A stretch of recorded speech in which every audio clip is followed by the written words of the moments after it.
El Consell Comarcal del Vallès Occidental ha acollit aquest divendres una jornada sobre mancomunació i compra agregada.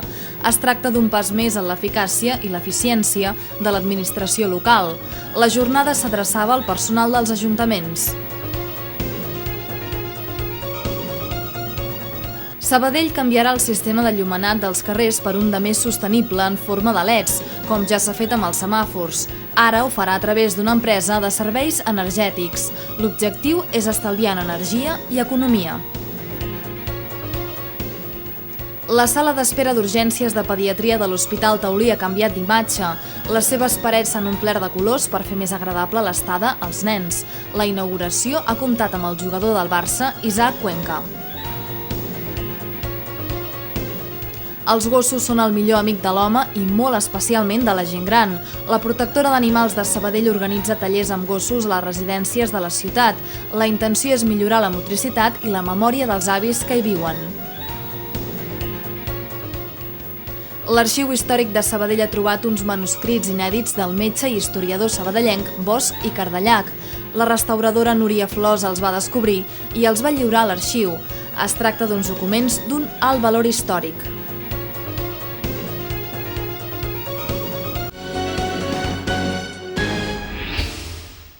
Més d'un centenar de representants del món local han participat aquest divendres al Consell Comarcal del Vallès Occidental a la jornada Mancomunació i Compra Agregada, un pas més en l'eficàcia i l'eficiència de l'administració local. La jornada, organitzada pel Consell Comarcal i la Federació de Municipis de Catalunya, estava adreçada a representants polítics i al personal dels ajuntaments i d'altres entitats.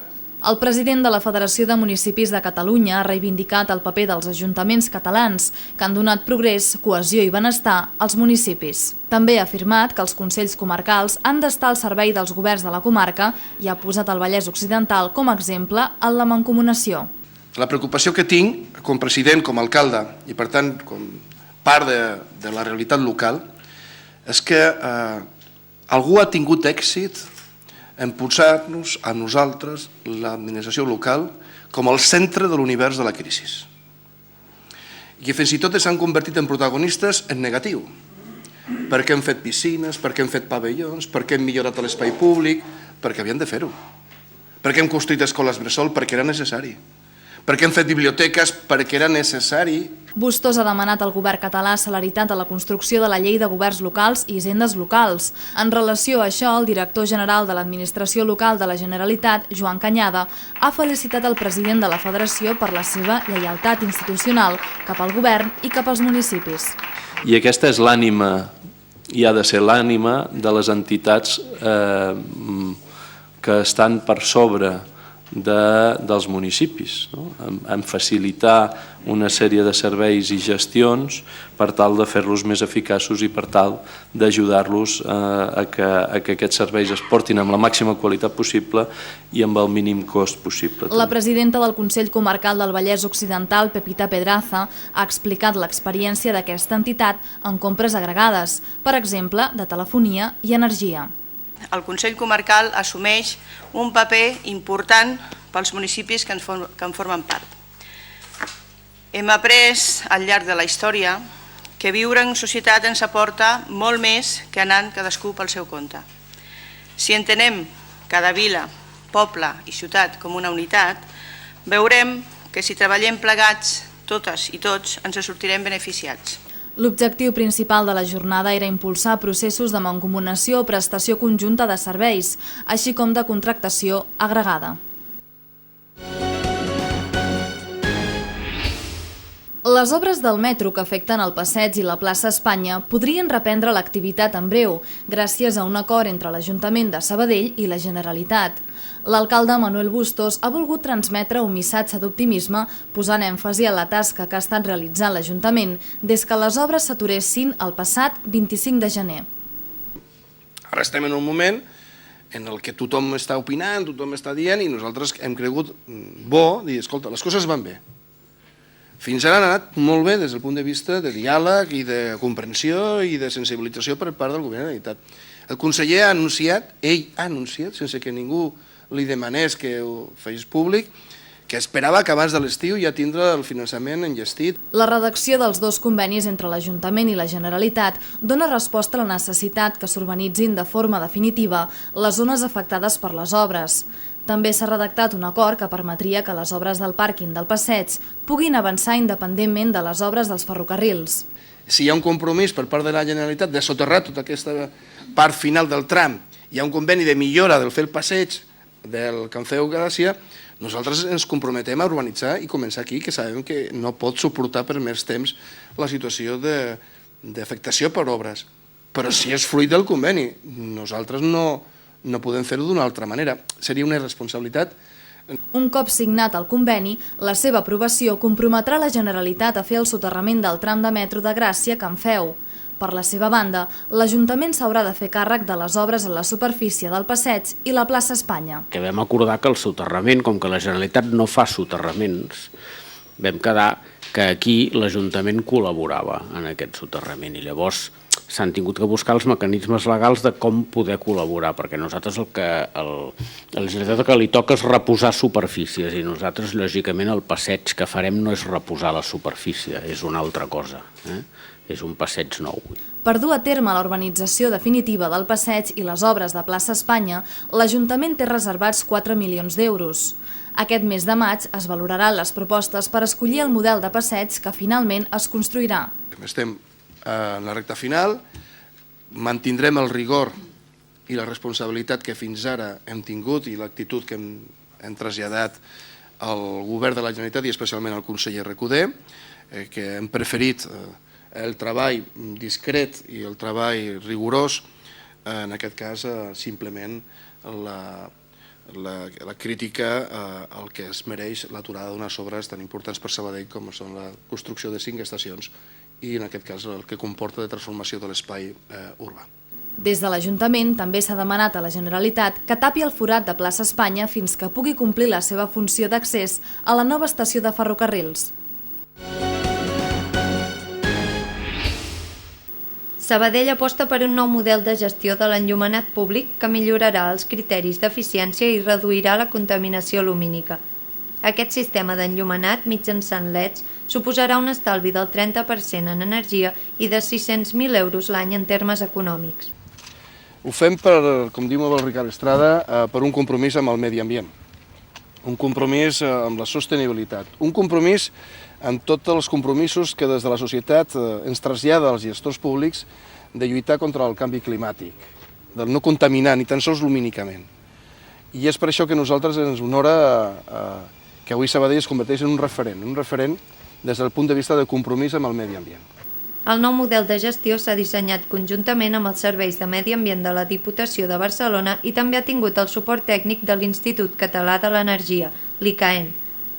Entre les millores que suposarà el nou sistema destaquen la reducció de la potència i la regulació del flux, la substitució de llumeneres actuals per tipus LED i la implantació del sistema de telelectura d'energia elèctrica. Hi ha uns objectius i unes polítiques energètiques d'aquí al 2020 que hem de ser capaços entre tots plegats i amb la participació de totes les administracions d'anar implantant.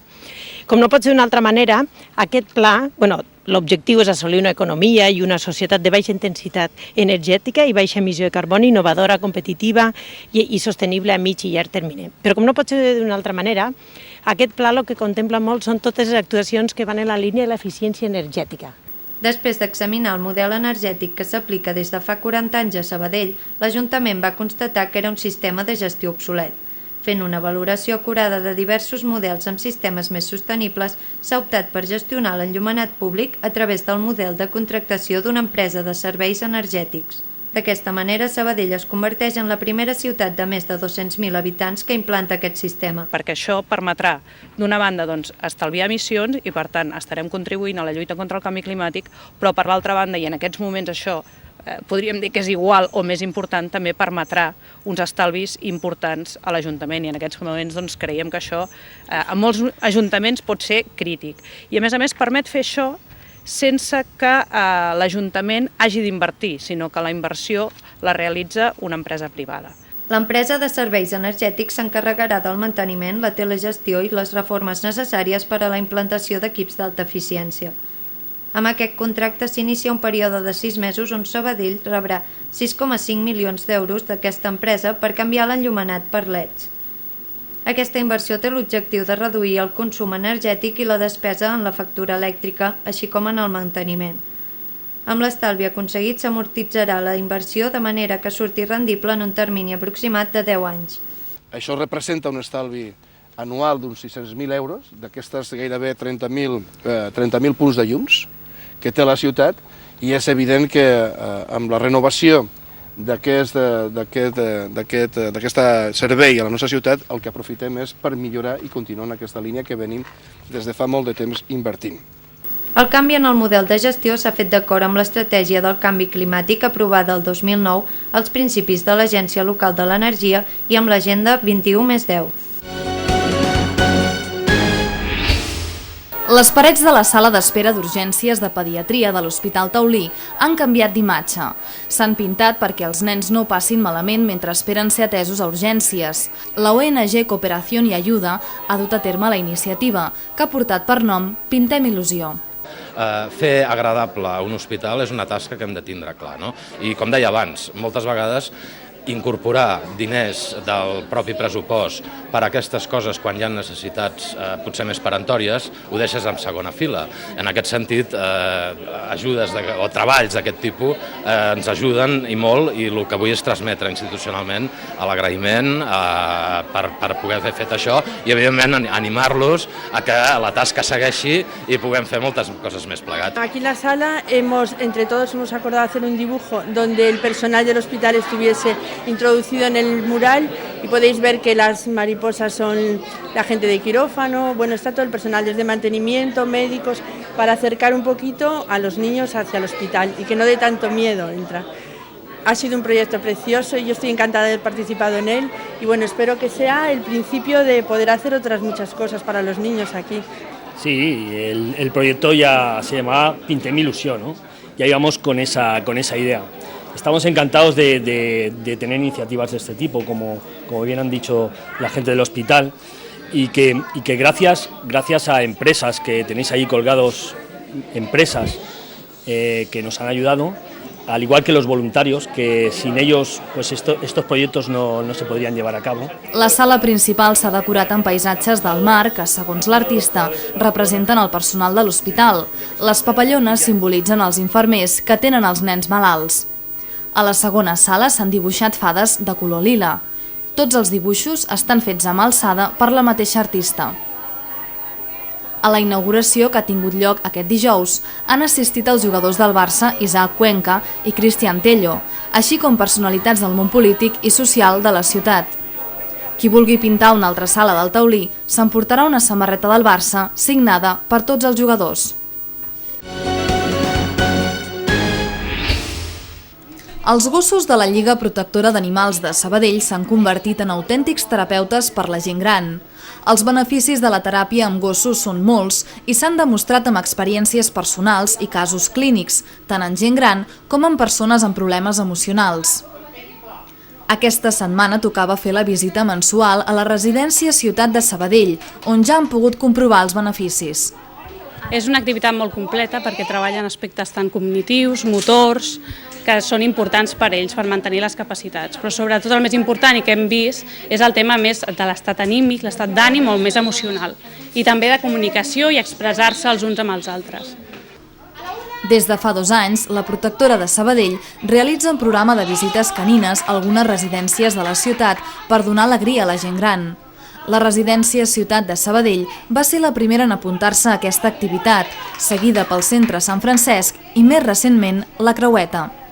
M'encanta, però és que a més està demostradíssim que el tema de l'activitat amb gossos pels avis és molt beneficiós i realment jo és que em quedo molt parada quan vinguen aquí, quan acabo, avis que per exemple no parlen pràcticament, xerren, per exemple avis que tenen por als gossos acaben donant-li menjant al gos, vull dir que hi ha una interacció entre el gos, entre l'animal i els usuaris que realment és fantàstica.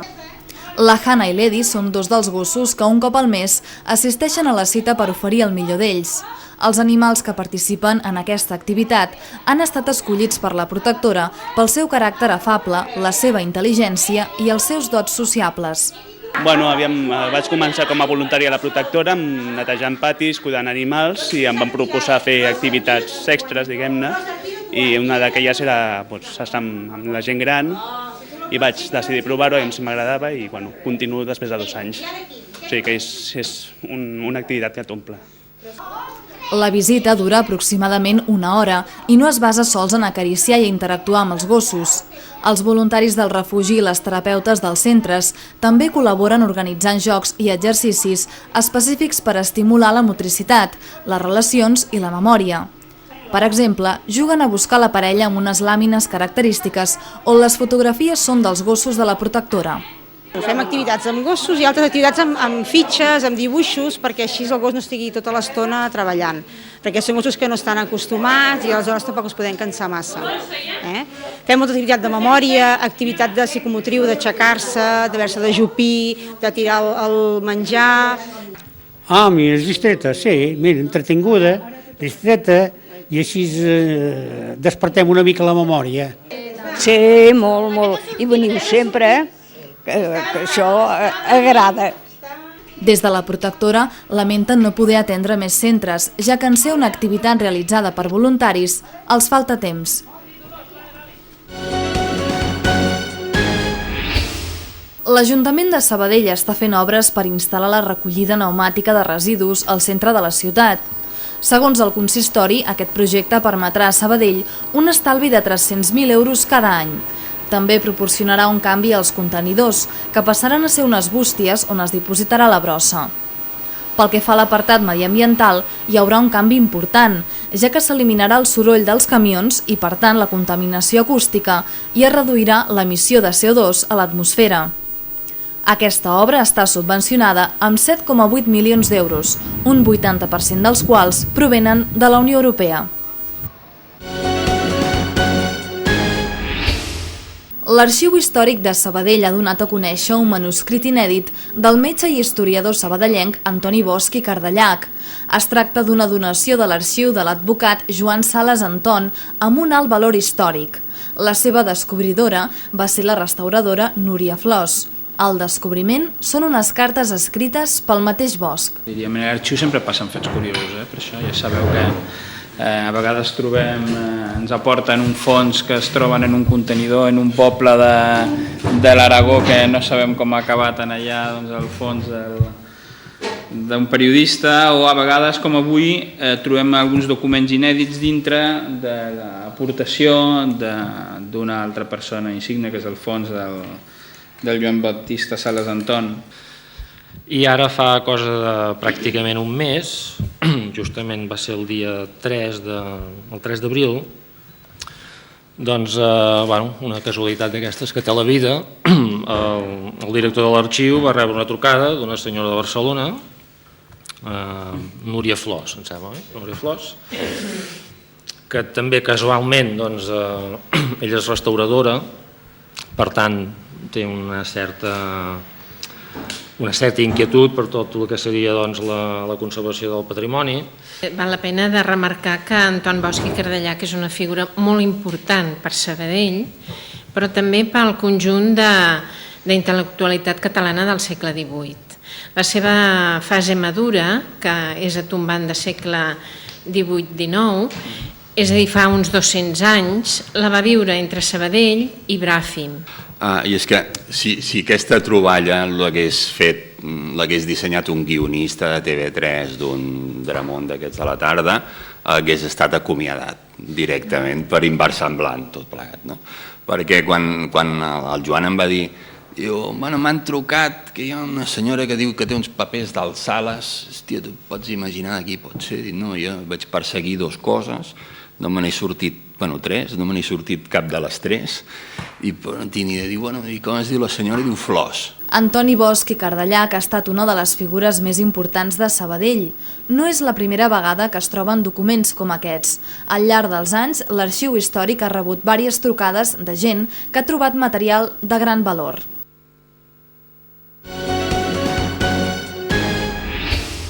Fa 10 anys, l'artista sabadellenc Joan Vilacases va cedir la seva obra Autometria 600 a la Biblioteca Vapor Badia de Sabadell.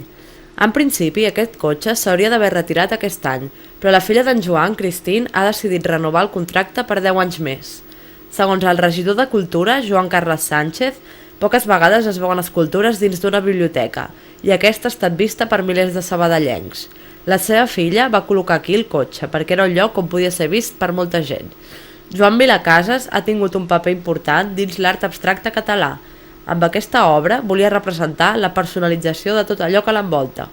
El 600 d'en Joan és una obra insòlita i la seva ubicació a l'entrada de la Biblioteca Vapor Badia des de la seva inauguració l'ha convertit en un objecte de referència. Aquests dies, al Casal Pere IV de Sabadell hi ha una exposició de la Coral La Industrial, degut al seu 125è aniversari. Doncs volem fer, donar a conèixer o refrescar una mica la història de la nostra entitat. Són 125 anys, es va fundar el 1887 i no deixa de ser una entitat on ha passat moltes famílies de Sabadell. Vull dir que la història nostra és també molta de la història de Sabadell. En aquesta exposició hi podem trobar una selecció de documents escrits, partitures, objectes, fotografies de l'època i una sala on es vol representar amb material sonor un assaig que il·lustra els 125 anys d'aquesta entitat. L'exposició està organitzada per àmbits i segueix naturalment el curs de la història, i la història industrial, recordem, és una part de la història de molts sabadellencs. Molta gent s'ha vist aquí reflectida, ha vist els seus avantpassats, els seus avis, els seus pares, i el pas generacional i els canvis que hi ha hagut, per exemple, amb la introducció de la coral mixta a partir dels anys 81 i tot el que s'ha fet fins a dia d'avui, que encara continua. La Industrial és una de les entitats en actiu més antigues de Sabadell. Al llarg dels anys, la coral anava evolucionant, com també ho feia la ciutat.